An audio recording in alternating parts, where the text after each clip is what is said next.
지난 시간 제가 이런 질문을 던지면서 말씀을 시작을 했습니다. 여러분과 제가 믿고 있는 이 믿음에는 진짜 유익함이 있을까라는 질문이었습니다. 정말 유익한 걸까요? 정말 믿음이 있으면 우리 삶에 이익이 있는 걸까요?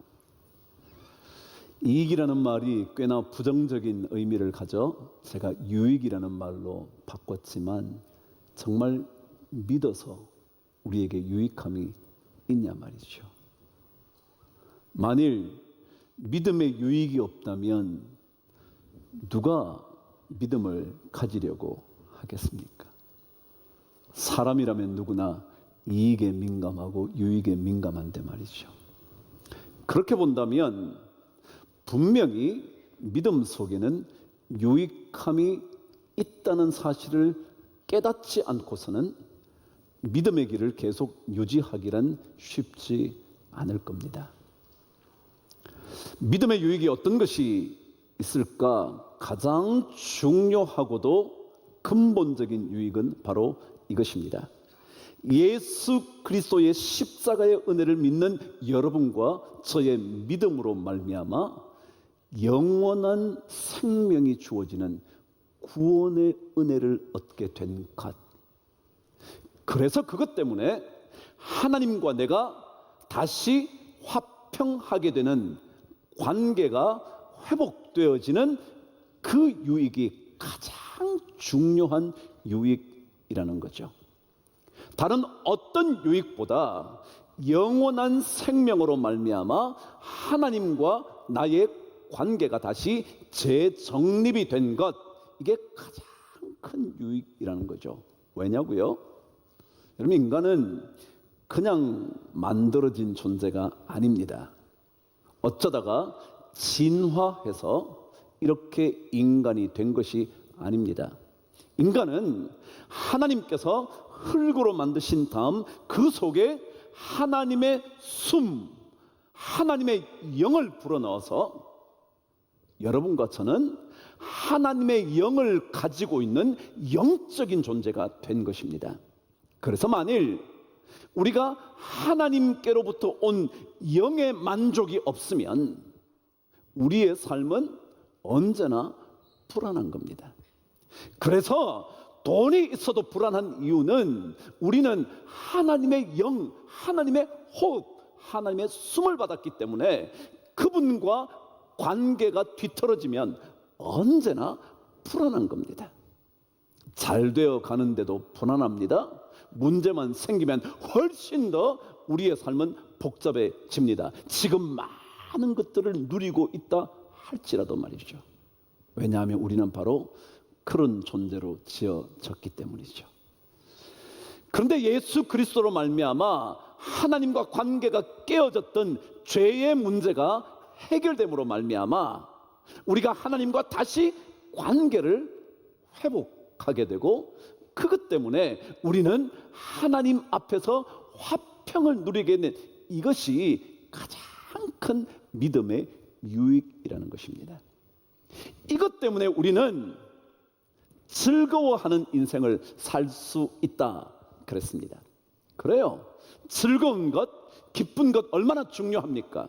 그런데 만일 이 하나님과의 관계의 회복에서 주어지는 기쁨 외에 그냥 기쁘면 되지, 즐겁게 사는 게 좋지, 행복하면 되지 라고 말한다면 그것은 잘못된 즐거움, 믿음의 사람들에게 잘못된 즐거움이라는 거예요. 여러분, 예수 믿는 사람도 즐거워야죠. 그러나 단지 즐겁게 산다고요? 단지 기쁘게 산다고요? 이것은 우리 그리스도인의 진정한 즐거움이 아닙니다. 우리는 하나님과 회복됨으로, 하나님과 화평케 됨으로 그분께서 주시는 진정한 행복, 기쁨을 누리며 사는 거죠. 그래서 오늘 성경은 우리가 하나님의 영광을 바라고 즐거워하는 거예요. 세상의 어떤 것들을 바라면서 즐거워하는 게 아니라 하나님의 영광을 바라보면서 즐거워하는 거란 말이죠. 제가 지난 수요일 날 양화진의 선교사들의 묘지를 방문하고 난 다음 한 선교사의 이야기를 들려드린 적이 있습니다. 한국의 1800년대에 한국 땅을 찾아와 40년 가까이 사역을 했던 한 의료 선교사였던 여인의 이야기였습니다. 로제타 홀이라는 여인이었죠. 그녀가 한국 땅을 밟으면서 그 길고 긴 항해 55일간의 항해 도중에 일기를 쓰기 시작합니다. 근데 그 일기에는 한국 땅을 향하여 오면서 쓴 일기 한 자락이 이러했습니다.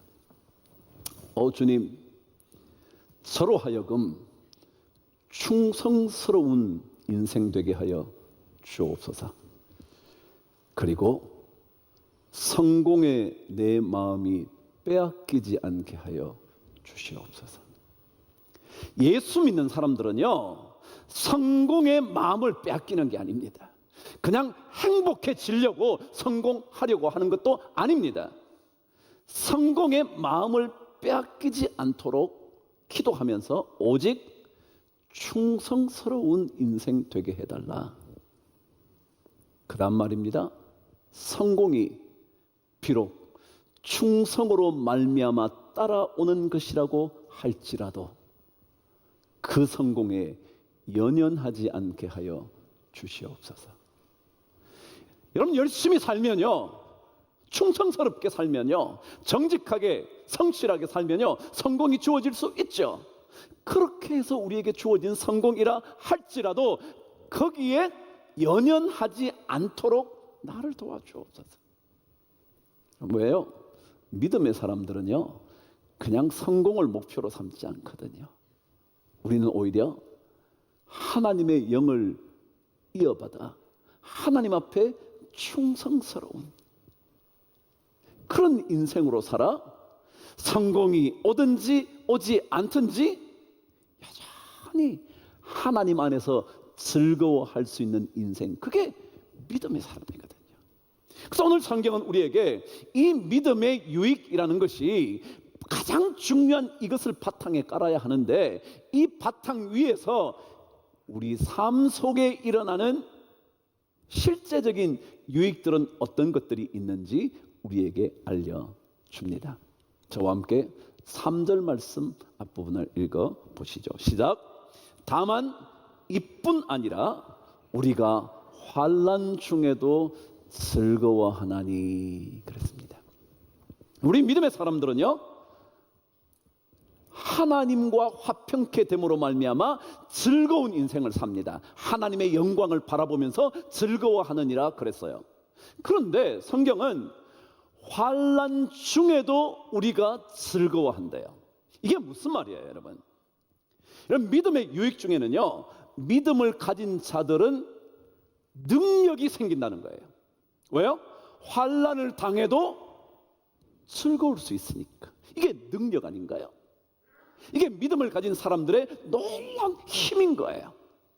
힘들다고 주저앉지 않습니다.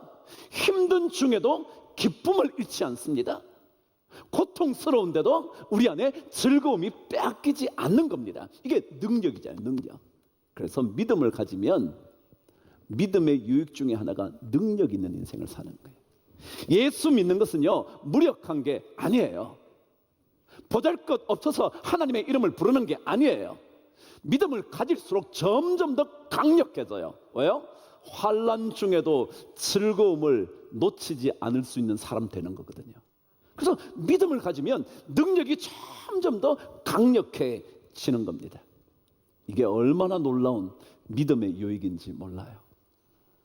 두려움에 빠지지 않아요. 일이 일그러져도요, 하나님의 영광을 바라보면서 즐거워할 수 있어요.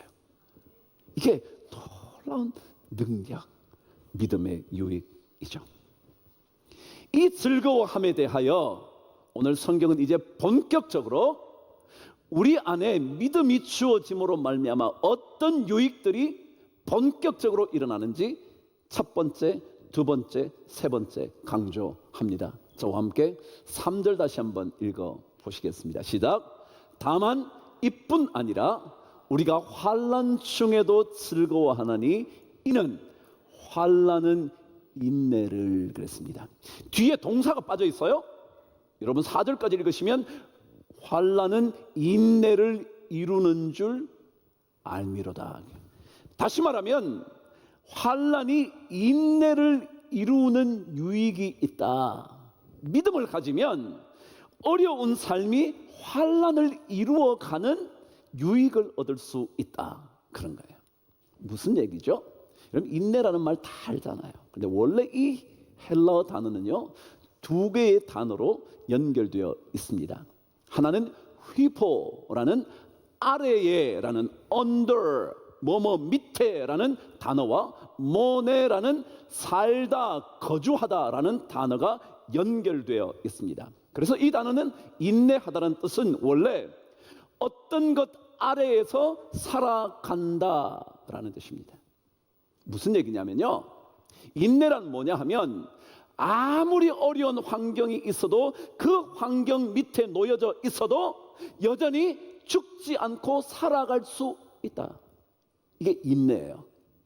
세상 사람들은요 힘들면 더 이상 못 살겠다.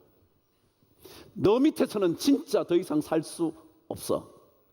이런 환경에서는 난 더 이상 견딜 수 없어. 그런데 예수 믿는 사람은요 그런 환경 아래에서도 잘 살 수 있는 거예요. 아무리 힘들어도요 살아가요. 아무리 고통스러워도요 견뎌내요. 이게 인내라고요. 그게 어떤 환경 아래에서도 우리는 살아갈 수 있어. 돈이 좀 없어도요 그 없는 상황 아래에서 살아갈 수 있어요.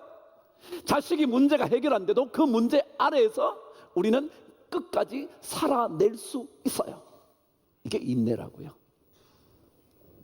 결혼한 사람들이요 제가 주례 참 많이 하는데요 얼마 지나지 않아서 성격이 맞지 않아서 못 산대요. 당신 집안하고 안 맞아서 못 살겠대. 여러분 성경은요 우리에게 믿음을 가진 사람들은 어떤 환경 아래에서도 살아갈 수 있는 힘을 줘요. 이게 믿음의 유익이에요. 그게 바로 환난은 인내를 이루는 줄 알미로다 라는 말이에요. 그런데요 여러분 인내라는 말에는요 특별히 이런 의미 하나가 담겨져 있습니다. 그게 뭐냐면 인내라는 말에는 언제나 기다림이라는 의미가 표현되어 있습니다. 오랫동안 기다리는 겁니다. 인내가 그런 거죠. 한두 번 참는 건 참는 게 아니잖아요. 계속 참을 수 있는 거죠. 그래서 기다림, 다시 말하면 인내란 시간의 싸움에서 승리하는 것. 이게 인내예요. 시간의 싸움에서 승리하는 거예요. 한두 번 참는 게 아니에요. 1, 2년 참는 게 아니에요. 10년도 참을 수 있어요. 하나님께서요 이것 이루어지시지 않은 채 20년을 지나도 전 참을 수 있어요. 왜요? 믿음이 있는 사람은요 시간과의 싸움에서 이기는 거거든요. 조금만 힘들다고 다 집어치우는 게 아니거든요. 가시껏 뭐 1년 아니라 10년 아니라 나 죽을 때까지도 기다릴 수 있어. 그런 거예요. 그래서 그게 인내의 힘이잖아요. 믿음의 유익은요 인내를 우리에게 이루게 해요. 시간과 싸워서 승리하게 만드는 거죠. 힘든 시간과의 싸움에서 패배하지 않도록 도와주는 거예요. 그 아래에서 끝까지 견딜 수 있도록 만들어주는 거예요. 그게 인내란 말이죠.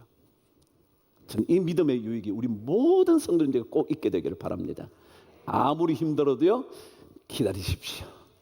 하나님께서는 반드시 놀라운 일들을 이루어 주실 줄 믿습니다. 그런데 오늘 성경은 한 걸음 또 더 나아갑니다. 저와 함께 말씀 4절 말씀을 읽겠습니다. 시작. 인내는 연단을, 연단은 소망을 이루는 줄 알미로다. 두 번째가 뭐냐면 인내는 연단을 그랬어요. 어떤 삶 속에서도 그 아래에서 견디어내면서 기다릴 줄 아는 인내는 마침내 연단을 이루게 된다 그랬습니다. 연단이라는 단어는 원래 뜻이 시험하다라는 뜻입니다. 시험하는 거예요. 테스트하는 거예요. 근데 테스트는 왜 하느냐 하면 이것이 진짜로 그만한 자격이 있는지, 자질이 있는지, 그 정도 되는지, 인정받을 수 있는지 아닌지를 결정하기 위해서 테스트를 합니다. 다시 말하면 인내의 훈련을 잘 쌓아가면 믿음의 유익인 인내라는 것을 잘 이루어가면 마침내 뭐가 주어지느냐면 어떠한 어려운 과정을 거쳐서도 인정받을 만한 자질이 생긴다. 그게 연단이다 그런 거예요.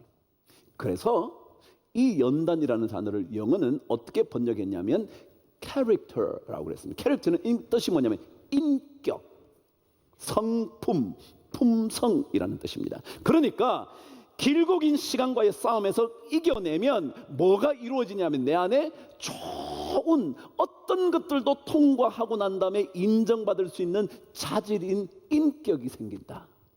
그게 믿음의 유익이다. 많은 그리스도인들이 여기까지 가셔야 합니다.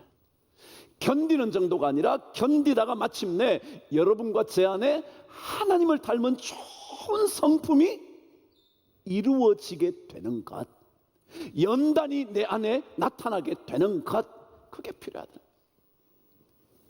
예수 오래 믿는다고 연단이 나타나는 것만 아니에요.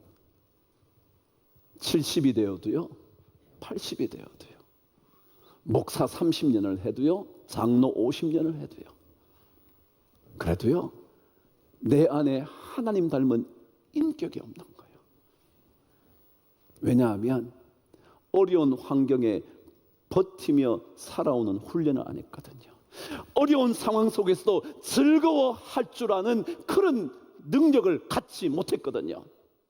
그러니까 내 안에 좋은 성품이 없는 거예요. 그래서 많은 사람들이 너 같은 사람 때문에 내가 교회 못 간다는 거예요.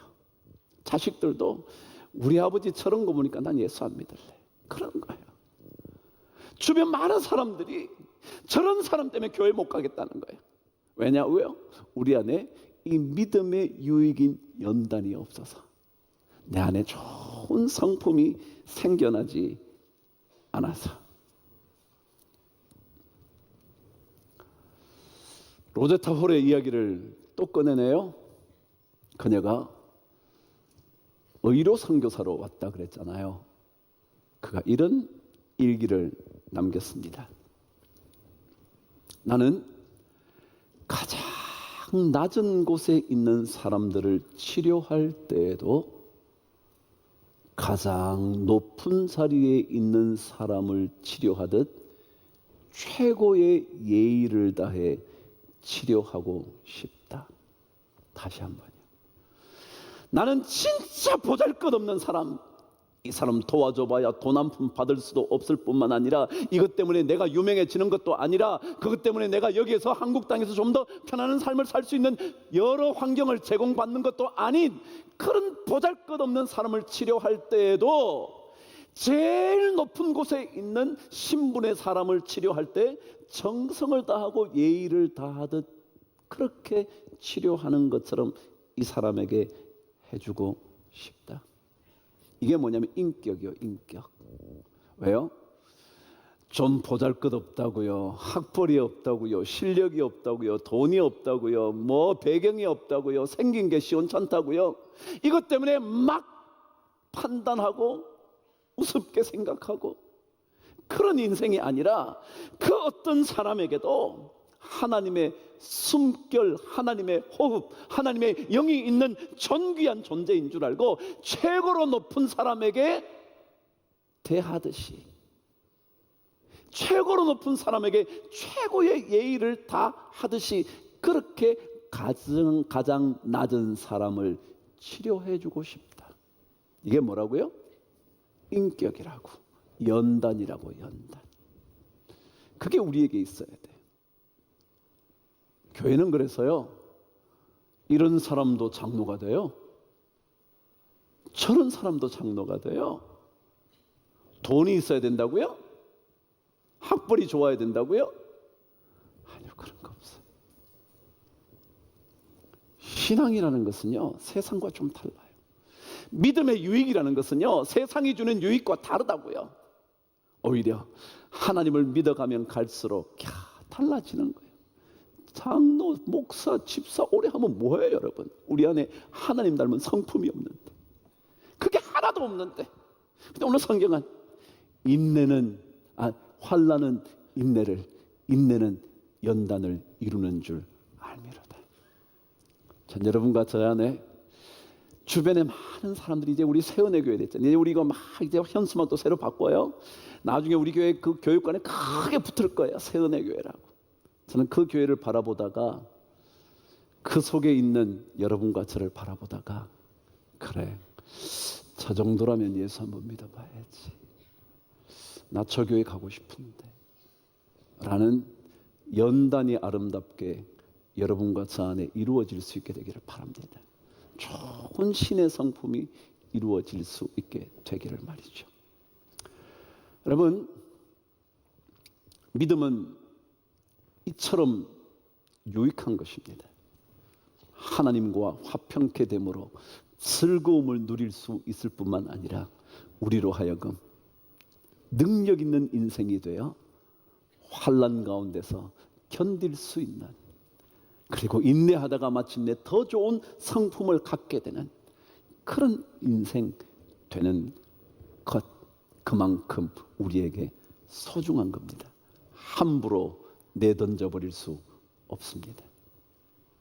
제가 한 가지 질문을 드리면서 말씀을 마무리해 볼까요? 여러분, 기름값이 비싼가요? 물값이 비싼가요? 물어보니까 뭐가 더 비싸다 그래야 될 것 같아요? 물값이 더 비싸다 그래야 될 것 같죠?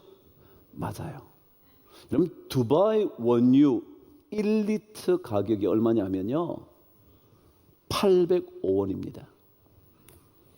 에비앙 물 1리터는요 1,000원입니다. 뭐가 더 비싸다고요? 물이요. 물론 뭐 산 물도 있겠죠. 싼 물도 있겠지만 그런 비교하자면 그럴 수 있단 말이죠. 물은 얼핏 생각하면 아무것도 아닙니다. 우리 막 쓰잖아요. 막 쓰잖아요. 샤워하는데 비누칠 하면서 물 털어놓고 해. 그렇다고 물 튈까 봐 뒤로 물러서서 비누칠하고 있어. 물 털어놓고. 그렇지 않아요, 여러분? 끄면 되는데, 끄고 비누칠하면 되는데, 물은 털어놓고 뒤로 비켜가지고 비누칠 막 하는 거예요. 왜요? 물이 별로 중요하지 않다고 생각해서. 소중하지 않으니까. 값 나가는 거 아니니까. 아니요, 여러분, 값 나가요. 요즘요, 모든 나라를 다스리는 리더들 중에는요, 물을 어떻게 사용해야 될까? 물 부족 시대가 곧 온다, 그런 얘기를 많이 듣는데, 물을 어떻게 사용할까? 그 굉장히 중요한 이슈예요. 그래서 어떤 식으로 하면 물이 우리에게 나중에 도움이 될 수 있을까? 그래요. 제가 이 얘기를 왜 한다고요? 사람들은 물이 별로 중요하지 않다고 생각을 하면서 막 써버려요. 혹시라도 믿음이 별로 유익하지 않다고 함부로 내던지지는 않나요? 뭘 믿음 가진다고 뭘 대단하다고 그래? 라고 생각하면서 믿음을 우습게 생각하지는 않나요? 마치 물처럼 말이죠. 그럼 믿음을 물로 보시면 안 됩니다. 못 알아들으시면 한번 얘기하겠습니다. 믿음을 물로 보시면 안 됩니다.